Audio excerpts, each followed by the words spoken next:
નમસ્કાર, સ્વાગત છે આપનું ગુજરાત ફર્સ્ટમાં। હું છું આપની સાથે રાધા। મુદ્દાની વાતમાં સૌથી મહત્વનો મુદ્દો કે જેના પર આજે ચર્ચા કરવી છે અને એ મુદ્દો રામ મંદિરમાં પ્રાણ પ્રતિષ્ઠાને લઈને કોંગ્રેસને આમંત્રણ પાઠવવામાં આવ્યું હતું, પરંતુ કોંગ્રેસ દ્વારા એનો અનાદર કરવામાં આવ્યો છે। કોંગ્રેસ દ્વારા પહેલી વખત આવું નથી કરવામાં આવ્યું। આ કોંગ્રેસની ઐતિહાસિક ભૂલ છે કે જે વારંવાર રિપીટ કરે છે અને ત્યારબાદ રાજકારણ વધુ ગરમાયું છે। રામ મંદિર મુદ્દે કોંગ્રેસ પર ભાજપનો પલટવાર। આમંત્રણ ઠુકરાવતા કોંગ્રેસને આડે હાથ લીધી। બહિષ્કાર કરવો એ કોંગ્રેસની જૂની આદત છે, ભાજપે કહ્યું। આ સાથે તેણે કહ્યું કે ભાજપ મહાત્મા ગાંધીનું સપનું હતું રામ રાજ્યનું, આ ગાંધી નહીં નહેરુની કોંગ્રેસ છે। કેટલાક કટ્ટરપંથીઓને ખુશ કરવા માટે કોંગ્રેસનો આ નિર્ણય છે અને ગોળી ચલાવવાવાળા પણ દર્શનાર્થે આવવાના છે। આ તમામ વાતો ભારતીય જનતા પાર્ટી દ્વારા કહેવામાં આવી છે। કોંગ્રેસે રામને કાલ્પનિક પણ ગણાવ્યા હતા। જનતા કોંગ્રેસનો બહિષ્કાર કરી રહી છે તો રાષ્ટ્રપતિના અભિભાષણનો પણ બહિષ્કાર કર્યો, કારગિલ વિજય દિવસનો પણ વિરોધ કર્યો અને એ તમામ વસ્તુ કે કોંગ્રેસ દ્વારા આ અગાઉ પણ કઈ કઈ જગ્યા પર અને કઈ કઈ દિવસ પર બહિષ્કાર કરવામાં આવ્યો હતો એ પણ જણાવીશું। પરંતુ ભાજપ પ્રવક્તા સુધાંશુ ત્રિવેદીએ કોંગ્રેસ પર આકરા પ્રહારો કર્યા છે અને મૂર્ખાઓના હૃદયમાં ચેતના નથી હોતી, ભાજપ પ્રવક્તા સુધાંશુ ત્રિવેદીએ કહ્યું। આ ઉપરાંત તેમણે શું કહ્યું, આવો સાંભળીએ। कारगिल विजय दिवस 2004 के बाद 2009 तक नहीं होता था। क्यों कांग्रेस ने बहिष्कार किया था कारगिल विजय दिवस का? भारतीय जनता पार्टी के प्रखर प्रतिरोध के बाद आधे अधूरे मन से रस्म अदायगी के लिए 2009 के बाद शुरू किया और अब हम उसको गर्व के साथ मनाते हैं। जब मई 1998 में पोखरण विस्फोट हुआ अटल बिहारी वाजपेयी जी की सरकार के नेतृत्व में, कांग्रेस ने 10 दिन तक बयान ही नहीं दिया और फिर उसके बाद भी नकारात्मक प्रकार की प्रक्रियाएं, जबकि भारत ने पहली बार ये कहा था कि we have declared now we have become the nuclear state. कितना बड़ा ऐतिहासिक परिवर्तन था, परंतु उसके भी ये विरोध में खड़े हो गए। और तो और पूर्व राष्ट्रपति प्रणब मुखर्जी जी जो आप ही की पार्टी के थे, उनके भारत रत्न समारोह का बहिष्कार कर दिया। इसी बहिष्कार के चलते हुए जनता भी क्रमशः उनको सत्ता से बहिष्कृत करती चली जा रही है। वही तो परंपरा थी। उसके बाद इंदिरा जी के जमाने में गोरक्षक संतों पे गोलियां चली। इंदिरा जी के जमाने में 1976 में जब रूटीन खुदाई में राम मंदिर के खंभे निकल रहे थे तो वामपंथी इतिहासकारों के दबाव में रुकवा दिया गया। राजीव जी के जमाने में कार सेवकों की हत्या करने वालों का समर्थन हुआ। पीवी नरसिम्हा राव जी के जमाने में पता नहीं क्या क्या हुआ, वो आपको पता है। और सोनिया जी के जमाने में आते आते राम काल्पनिक होने का हलफनामा तक हो गया। और आज इस अवसर को जो इन्होंने अपने हाथ से गंवाया है, ये कांग्रेस के अंदर का भारतीय संस्कृति, हिंदू धर्म और हिंदुत्व के प्रति जो विरोध है उसको दर्शाता है। अब बताइए इससे ज्यादा क्या होगा कि श्री राम जन्मभूमि केस में जो बाबरी मस्जिद पक्ष के पक्षकार इकबाल अंसारी थे, उनको इनवाइट किया गया है। यह हिंदू धर्म की महान उदारता के परंपरा के अनुरूप है। गोली चलाने वालों को भी इनवाइट किया गया। बताइए वो आने को तैयार हैं। ત્યારે રામ મંદિર મુદ્દે કોંગ્રેસે પ્રથમ વખત આ વાતનો બહિષ્કાર કર્યો છે એવું નથી। રામ મંદિર અગાઉના ઘણા બધા એવા કિસ્સાઓ છે કે જ્યારે કોંગ્રેસ દ્વારા બહિષ્કાર કરવામાં આવ્યો છે। તમામ કિસ્સા કે જે અમે ગ્રાફિક્સ દ્વારા પણ બતાવીશું, પરંતુ રામ મંદિર પ્રાણ પ્રતિષ્ઠાના મુદ્દે જ્યારે કોંગ્રેસ દ્વારા આમંત્રણને ઠુકરાવવામાં આવ્યું છે, એનો અનાદર કરવામાં આવ્યો છે, ત્યારે દેશના જનતાના તમામ લોકોમાં એ રોષ છે। આ સાથે સાથે વાર પલટવારનો દોર પણ શરૂ થઈ ચૂક્યો છે અને લોકો પણ એટલા જ વધારે રોષે ભરાયા છે કારણ કે રામને કટઘરામાં ઉભા કરી દીધા છે, રાજનીતિના વચ્ચે કુંડાળામાં લાવી અને ભગવાન શ્રી રામને ઉભા કરી દીધા છે। એટલે કે રામના નામે રાજનીતિ થઈ રહી છે। આવું ભારતીય જનતા પાર્ટી અને કોંગ્રેસ બંને સામસામે બોલી રહ્યા છે। ત્યારે કોંગ્રેસ બહિષ્કારની આદત છે। 1951માં સોમનાથ મંદિરની મુલાકાતનો કોંગ્રેસ દ્વારા વિરોધ કરવામાં આવ્યો હતો। જો કે ત્યારે વિરોધ કરવામાં આવ્યો તેની પાછળના લોજિકલ ઘણા બધા રીઝનો હતા, પરંતુ એ ત્યાં સફળ થયા। આ વખતે તેની આદત છોડવી જોઈએ। ત્યારબાદ 2004 થી 2009 કોંગ્રેસે કારગિલ વિજય દિવસનો બહિષ્કાર કર્યો હતો અને 2017ની જો વાત કરીએ તો જીએસટી લાગુ થવા પર કોંગ્રેસે સંસદ સત્રનો પણ બહિષ્કાર કર્યો હતો। એટલે કે આ અલગ અલગ કોંગ્રેસ દ્વારા બહિષ્કાર કરવામાં આવ્યા છે। 2000 અગાઉથી લઈ અને 2024 સુધીની અલગ અલગ જગ્યા પર કોંગ્રેસ દ્વારા બહિષ્કાર કરાયા। કયા કયા બહિષ્કાર? તો 2019ની જો વાત કરીએ, પ્રણવ મુખર્જીને ભારત રત્ન આપવામાં આવ્યો અને ત્યારે નેતાઓ કાર્યક્રમમાં ગેરહાજર રહ્યા હતા। અને ત્યારે હમણાં થોડા સમય પહેલા જ્યારે નવી સંસદનું ઉદ્ઘાટન કરવામાં આવ્યું ત્યારે પણ તેમના દ્વારા બહિષ્કાર કરવામાં આવ્યો હતો. એટલે 2019માં પ્રણવ મુખર્જીને ભારત રત્ન આપવામાં આવ્યો ત્યારે બહિષ્કાર કર્યો. તમામ નેતાઓ ત્યાં નહોતા આવ્યા અને 2020માં નવા સંસદ ભવનના ભૂમિપૂજન સમારોહમાં પણ તેમના દ્વારા બહિષ્કાર કરવામાં આવ્યો હતો. ખૂબ હોબાળો મચાવવામાં આવ્યો હતો. એટલે કે આ જે બહિષ્કાર કરવાની આદત છે એ આદતમાં થોડોક કોંગ્રેસે બદલાવ લાવવાની જરૂર છે. કારણ કે આ વખતનો મુદ્દો વધારે સેન્સિટિવ છે અને આ વખતનો મુદ્દો જનતાને સ્પર્શતો મુદ્દો છે. અને 2023માં નવી સંસદના ઉદ્ઘાટન સમારોહમાં કોંગ્રેસના તમામ નેતાઓ લોકો નહોતા હાજર રહ્યા. તેમના દ્વારા વિરોધ પ્રદર્શન કરવામાં આવ્યું હતું, સંસદની બહાર હતા. તો આ તમામ એમની બહિષ્કારની આદત છે. આજકાલની આદત નથી, આ વર્ષો જૂની આદત છે. પરંતુ આ આદતમાં તેમણે સુધાર લાવવાની જરૂર છે. કારણ કે હવે લોકો પણ કહી રહ્યા છે. અને 2023માં રાષ્ટ્રપતિ દ્રૌપદી મુર્મુ દ્વારા ડિનરનું આયોજન કરવામાં આવ્યું હતું અને તે ડિનરમાં કેટલાક કોંગ્રેસના નેતાઓને આમંત્રણ પાઠવવામાં આવ્યું હતું, પરંતુ એ આમંત્રણનો પણ બહિષ્કાર કર્યો. ત્યારબાદ 2024 કે રામ મંદિરના પ્રાણ પ્રતિષ્ઠા સમારોહનું આમંત્રણ તેમના દ્વારા નકારવામાં આવ્યું છે અને આ મુદ્દો ખૂબ વધારે ઉગ્ર બન્યો છે. કારણ કે આ મુદ્દો આસ્થાને લગતો છે, આ મુદ્દો તમામ લોકોને લગતો છે. અને ત્યારબાદ રામ મંદિરના પ્રાણ પ્રતિષ્ઠા મુદ્દે કોંગ્રેસ પ્રમુખ શક્તિસિંહનું પણ નિવેદન. તેમણે કહ્યું મંદિરનું કાર્ય પૂર્ણ ન થાય ત્યાં સુધી પ્રાણ પ્રતિષ્ઠા ન થઈ શકે. ભગવાનના દર્શન માટે આમંત્રણની જરૂર નથી, શક્તિસિંહે કહ્યું. એનું સન્માન કોંગ્રેસ પક્ષ કરતી હોય છે, પરંતુ આખરે જે આદેશ પાર્ટીનો જે નિર્ણય હોય છે એને અમે બધા જ માનતા હોઈએ છીએ. એટલે આમાં કોઈ આસમાન તૂટી પડ્યું કે પાર્ટીની વિરુદ્ધ લાઈન કોઈએ પણ લીધી નથી. જે કોંગ્રેસ પાર્ટીના આપ એક સ્પષ્ટ નિવેદનને જોશો તો એમાં સ્પષ્ટ લખ્યું છે કે કોંગ્રેસ પક્ષ ભગવાન શ્રી રામના પૂરા સન્માન આદર સાથે દેશની ભાવના સાથે કોંગ્રેસ પક્ષ છે. આ વર્ડથી શરૂઆત થાય છે. પરંતુ ભારતીય જનતા પાર્ટી રાજકીય ઇવેન્ટ કરતી હોય અને જેમાં શંકરાચાર્યજી મહારાજો એમની પણ વાત હોય કે પૂર્ણ મંદિર થયા પહેલા પ્રાણ પ્રતિષ્ઠા ન હોઈ શકે, ત્યારે ચૂંટણી ટાઈમે રાજકીય ઇવેન્ટ એનો સવિનય અસ્વીકાર કરવો એ પણ જરૂરી હોય છે. તો આજ બાબતે ચર્ચા કરવી છે. આપણી સાથે જોડાઈ ચૂક્યા છે પ્રદેશ ભાજપ ઉપાધ્યક્ષ ડોક્ટર ભરત બોગરા. ભરતભાઈ, સ્વાગત છે ગુજરાત ફર્સ્ટમાં. ભરતભાઈ, જે પ્રકારે એક આમંત્રણ પાઠવવામાં આવ્યું કોંગ્રેસ નેતાઓને અને તેમના દ્વારા આ બહિષ્કાર કરવામાં આવ્યો છે, આમંત્રણને ઠુકરાવવામાં આવ્યું. જો કે કોંગ્રેસની આ આદત વર્ષો જૂની છે, પરંતુ કોંગ્રેસ દ્વારા કહેવામાં આવી રહ્યું છે કે ભારતીય જનતા પાર્ટી રામના નામમાં રાજનીતિ કરી રહી છે.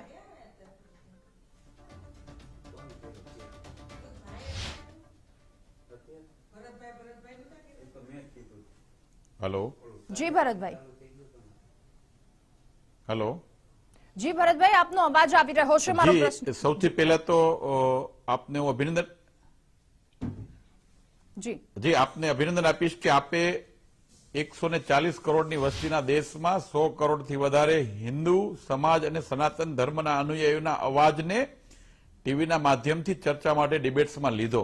મારે બહુ સ્પષ્ટપણે કહેવું છે કે આ કોંગ્રેસ ભૂતકાળમાં રામ મંદિર માટે, રામ સેતુ માટે, ભગવાન શ્રી રામના કાલ્પનિક છે આવા સોગંદનામા કોર્ટમાં પણ કરેલા છે. એનો મતલબ કે કોંગ્રેસ એ ભગવાન શ્રી રામના વિરોધી માનસિકતા ધરાવતી પાર્ટી છે. નંબર 2 કે એમણે એમ કીધું કે મંદિર પૂર્ણ નથી થયું અને ભારતીય જનતા પાર્ટી ઇવેન્ટ્સ કરે છે. મારે એમને કહેવું છે કે સનાતન ધર્મ અને સનાતન શાસ્ત્રોમાં લખ્યું છે, એની પદ્ધતિ છે કે કોઈ પણ મંદિરનું ગર્ભગૃહ તૈયાર થાય એટલે ભગવાનની મૂર્તિની પ્રાદુર્ભાવ થાય, પ્રતિષ્ઠા થાય અને પછી જ એની ઉપર ઘુમ્મટ ચડાવવાની વિધિ થતી હોય છે, પછી જ એની પર શિખર ચડાવવાની વિધિ થતી હોય છે. એટલે આ શાસ્ત્રની વિધિ પ્રમાણે છે. અને ભૂતકાળમાં સોમનાથની અંદર જ્યારે પ્રાણ પ્રતિષ્ઠા થઈ ત્યારે સરદાર વલ્લભભાઈ પટેલ સાહેબે પણ જે પ્રતિષ્ઠા થઈ એને સરદાર વલ્લભભાઈ પટેલ સાહેબના હાથે થઈ હતી ત્યારે આ જ પદ્ધતિ થઈ હતી. ગર્ભગૃહ તૈયાર થયું પછી પ્રતિષ્ઠા થઈ અને આ પ્રતિષ્ઠામાં એ વખતના વડાપ્રધાન જવાહરલાલ નહેરુ જે કોંગ્રેસના દાદા કહેવાય એ હાજર હતા ને એમની હાજરીમાં થઈ હતી. નંબર 2 કોંગ્રેસના લોકો એવું કહે છે કે ભારતીય જનતા પાર્ટી ચૂંટણીમાં હિન્દુઓને રાજી કરવા માટે આ પ્રતિષ્ઠાનો આ પ્રકારના ઇવેન્ટ્સ કરે છે. મારે એમને એક હિન્દુના દીકરા તરીકે, એક સનાતન ધર્મના અનુયાયી તરીકે પ્રશ્ન કરવો છે કે ભાજપ હિન્દુત્વને અને સનાતન ધર્મને રાજી કરવા કરે છે, તો કોંગ્રેસ શેના માટે વિરોધ કરે છે? કઈ કોમ્યુનિટીને રાજી કરવા માટે વિરોધ કરે છે રામ મંદિરનો? કોંગ્રેસ કઈ કોમ્યુનિટીને રાજી કરવા માટે સનાતન ધર્મનો વિરોધ કરે છે? કોંગ્રેસે એની નીતિ સ્પષ્ટ કરવી પડશે. કોંગ્રેસની પાસે આ દેશની જનતા જવાબ માંગે છે કે હિન્દુસ્તાનમાં વસતા 100 કરોડથી વધારે હિન્દુઓ અને 100 કરોડથી વધારે સનાતન ધર્મના લોકો એનો જવાબ માંગે છે કે તમે કોને ખુશ કરવા માટે, કઈ કોમ્યુનિટીને ખુશ કરવા માટે આ સનાતન ધર્મનો વિરોધ કરો છો? અમારા માટે હું મહેરબાની કરીને વિનંતી કરું છું કોંગ્રેસના મિત્રોને કે રામ મંદિરનો મુદ્દો એને કોઈ રાજકીય મુદ્દો ન બનાવવો જોઈએ. અમારા માટે ભગવાન શ્રી રામ એ સનાતન ધર્મ માટે, અમારા માટે એ આસ્થાના દેવ છે. અમારા માટે ભગવાન શ્રી રામ એ શ્રદ્ધા છે, અમારા હિન્દુઓની આસ્થા છે. અને સમગ્ર હિન્દુસ્તાનમાં વસતા 100 કરોડથી વધારે લોકોની જયારે આસ્થા સાથે જોડાયેલો વિષય હોય ત્યારે એમાં કોઈ રાજકીય ચર્ચા ચડતી કે ચર્ચા હોવી જ ન જોઈએ. ફક્ત ને ફક્ત આસ્થા અને શ્રદ્ધાથી બધાએ જોડાવું જોઈએ. આ કોઈ ભારતીય જનતા પાર્ટી કે કોઈ વ્યક્તિ માટેની ઇવેન્ટ્સ નથી. આ હિન્દુઓનો આત્મસન્માનની ઇવેન્ટ છે, આ સનાતન ધર્મના સન્માનની ઇવેન્ટ છે. જયારે 450 વર્ષ પછી સનાતન ધર્મના લોકોમાં એક ઉત્સાહ અને ખુશીનો માહોલ હોય ત્યારે આ પ્રકારની માનસિકતા એમને સ્પષ્ટ કરવી પડે. બિલકુલ ભરતભાઈ, પરંતુ આ સાથે જે તેમની માનસિકતા છતી થઈ છે કે તેમના દ્વારા અનાદર કરવામાં આવ્યો છે આમંત્રણનો, અને ત્યારબાદ કોંગ્રેસના કેટલાક નેતા કે જેમના દ્વારા ટ્વીટ કરવામાં આવ્યું છે કે ભગવાન શ્રી રામ તમામના છે, ન માત્ર એક પાર્ટીના, એટલે કે પાર્ટી દ્વારા જે નિર્ણય લેવામાં આવ્યો છે તેમાં કોંગ્રેસના જ કેટલાક નેતાઓ નારાજ છે.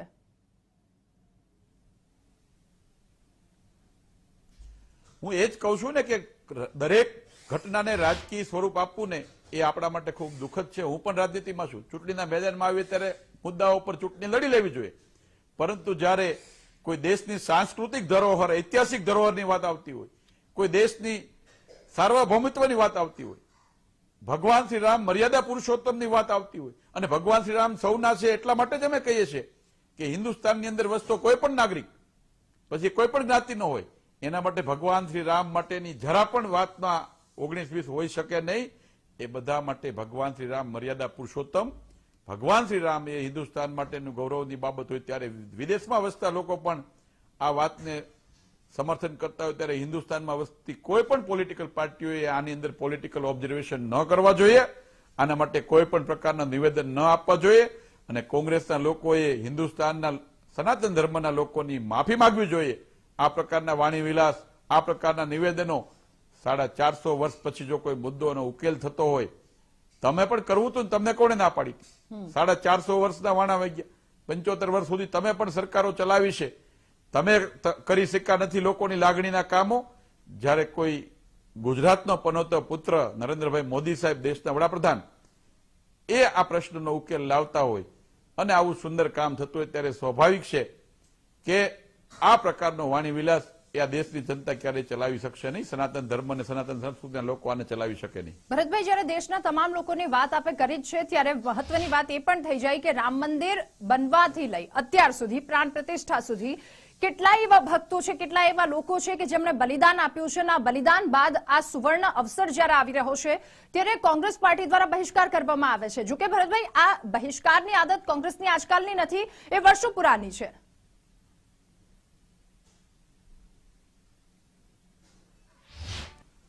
હું બહુ સ્પષ્ટ કહીશ કે 1953માં શ્યામાપ્રસાદ મુખર્જી અને દીનદયાળ ઉપાધ્યાયજીએ આ ભગવાન શ્રી રામ મંદિર માટેના વિષયોની ચર્ચા કરી હતી. ભારતીય જનતા પાર્ટી તો અમારી પાર્ટીની સ્થાપના કાળથી અમારો એજન્ડા છે, અમારો વિચાર છે, અને અમે કાયમ કહીએ છીએ કે અમારા માટે રાષ્ટ્ર પ્રથમ, દલ પછી, એટલે કે પાર્ટી પછી. અમે રાષ્ટ્રના સાર્વભૌમત્વ માટે, રાષ્ટ્રની, દેશની ભાવનાઓ માટે અને દેશના લોકોની લાગણીઓ માટે રાજનીતિમાં છે. અમારા માટે રાજનીતિ એ સેવાનું સાધન છે, સાધન નથી. અમારા માટે રાજનીતિ સેવા છે. અમે સેવા કરવા માટે રાજનીતિમાં આવ્યા છે. અને અમે જ્યારે અમારા 2 લોકસભામાં સભ્યો હતા ત્યારે પણ અમે એમ કહેતા હતા, અને ત્યારે કોંગ્રેસના મિત્રો ચૂંટણીમાં અમને ખીજવતા હતા કે મંદિર કસમ રામ કી ખાતે હૈ, મંદિર વહી બનાએંગે. ત્યારે કોંગ્રેસના મિત્રો કહેતા લેકિન તારીખ નહીં બતાએંગે. आज હું આપના ટીવીના માધ્યમથી કહું છું કે जब हम कसम राम की खाते हैं तब सारी दुनिया देख रही है हम कैसे निभाते हैं. जब हम कसम राम का खाया था तब हम मंदिर वहां पे बनाते हैं, मंदिर वहां पे बनाते. એટલા માટે અમે એક વિચારધારા સાથે કામ કરતી પાર્ટી છે. બિલકુલ ભરતભાઈ, કોંગ્રેસની કરણી જી અને કથની જુદી છે, એમની વિચારધારા જુદી છે. એ ભાગલા પાડોને રાજ કરવાની ભાવના સાથે જોડાયેલી પાર્ટી છે.